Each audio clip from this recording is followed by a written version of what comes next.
Bonjour à tous, Laurie Elisabeth Lorté, étudiante en Master 2 des métiers de l'enseignement, de l'éducation et de la formation, parcours conseiller principal d'éducation à l'INSPE de Martinique. Une recherche conduite sous la direction du Dr Mauricio Ali, maître de conférences en sciences de l'éducation à l'Université des Antilles. Nous vous proposons une recherche ayant pour thème consommation de cannabis et réussite scolaire, une étude de cas en France d'outre-mer.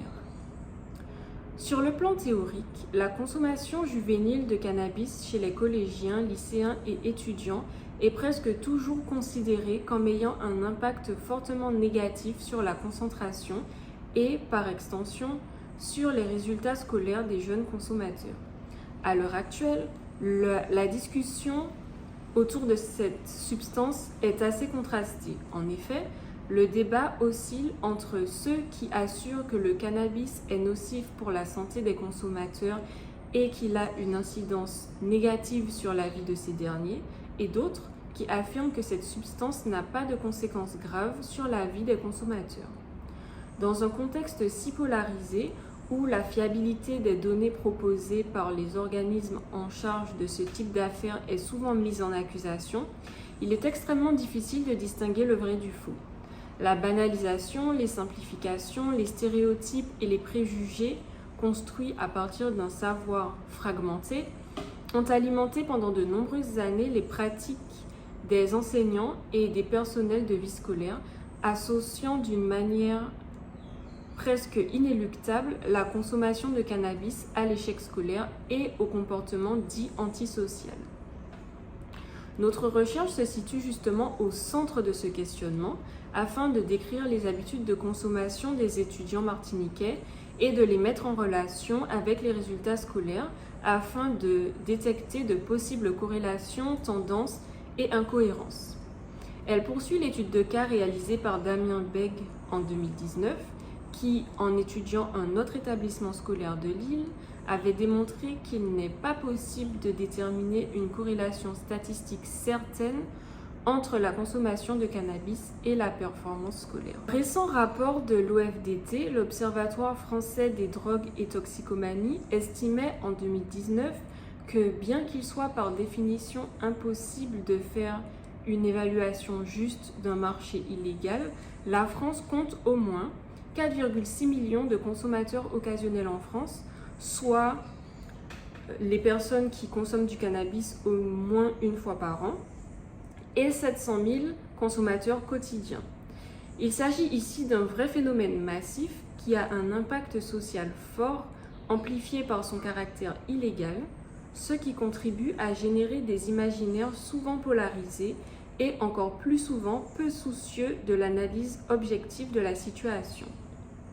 Bien que la loi interdise la consommation de cannabis, sa possession, sa distribution et sa production, en France, le nombre de jeunes consommateurs de substances psychoactives ne cesse d'augmenter, comme l'a confirmé le dernier rapport de l'Office des Nations Unies contre la drogue et le crime en 2020. Cependant, la France est l'un des pays les plus expérimentateurs en matière de consommation de drogues psychoactives. Elle se caractérise également par l'ampleur de cette propagation. En effet, elle implique aussi bien les garçons que les filles. Ces chiffres reflètent la relative facilité d'approvisionnement au cours de la dernière décennie. En 2011, 43% des adolescents français de 15 à 16 ans trouvaient qu'il était facile de se procurer du cannabis s'ils le voulaient, contre 29% de leurs homologues européens. Les experts de l'OFDT estimaient encore il y a une vingtaine d'années que le taux de consommation de cannabis était beaucoup plus élevé sur le territoire métropolitain par rapport à celui détecté en Outre-mer. La Martinique était considérée comme le territoire ultramarin qui affichait les chiffres les plus rassurants. En effet, moins de 12% des jeunes 17-18 ans rentraient dans la catégorie des consommateurs occasionnels et seuls moins de 1% d'entre eux se déclaraient comme étant des consommateurs réguliers.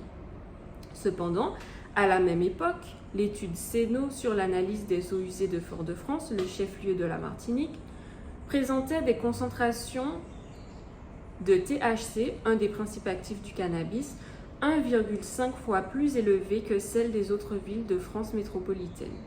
À l'échelle de la Martinique, l'enquête Escapade, menée en 2014, basée sur un échantillon de 2000 adolescents, a révélé que 49% des jeunes de 17 ans avaient déjà consommé du cannabis et que 13% d'entre eux en faisaient une utilisation quotidienne. Pour parvenir à déterminer un résultat, nous avons donc interrogé par le biais d'un questionnaire les étudiants de 4 établissements martiniquais d'enseignement secondaire. Le lycée Acajou 2, situé dans la commune du Lamentin, le collège Petit Manoir, situé dans la commune du Lamentin également, le collège Cassien-Sainte-Claire, situé dans la commune de Fort-de-France, et le collège du Carbet. Un total de 324 étudiants a participé à l'enquête, ce qui correspond aux 14,33% des collégiens de l'île et aux 0,9% des étudiants de l'enseignement secondaire. Parmi les élèves interrogés, l'âge moyen du début de la consommation de cannabis se situe autour de 15 ans, avec 39,6% des participants. L'essai de consommation de cannabis le plus jeune se situe à 9 ans et le plus âgé à 22 ans. En ce qui concerne la fréquence et le rythme de la consommation, nous avons obtenu des résultats plutôt rassurants. Très peu d'élèves consomment activement du cannabis. Leurs habitudes d'usage semblent être occasionnelles.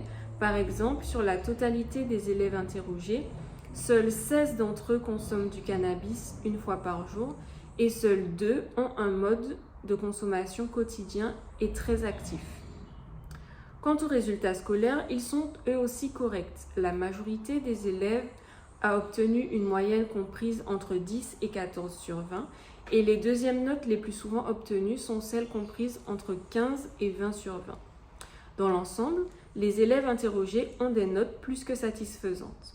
L'année scolaire 2019-2020 a malheureusement été interrompue par l'arrivée du Covid-19, donc cette question n'a pas été complétée par tous les étudiants puisque une majorité d'entre eux n'a pas été évaluée sur toute l'année scolaire. Les résultats récoltés et présentés ont permis de fixer un profil type des élèves interrogés qui permettra de mieux appréhender cette analyse. Ainsi, nous pouvons dire que le consommateur de base de cette étude est un élève de sexe masculin âgé de 15 ans.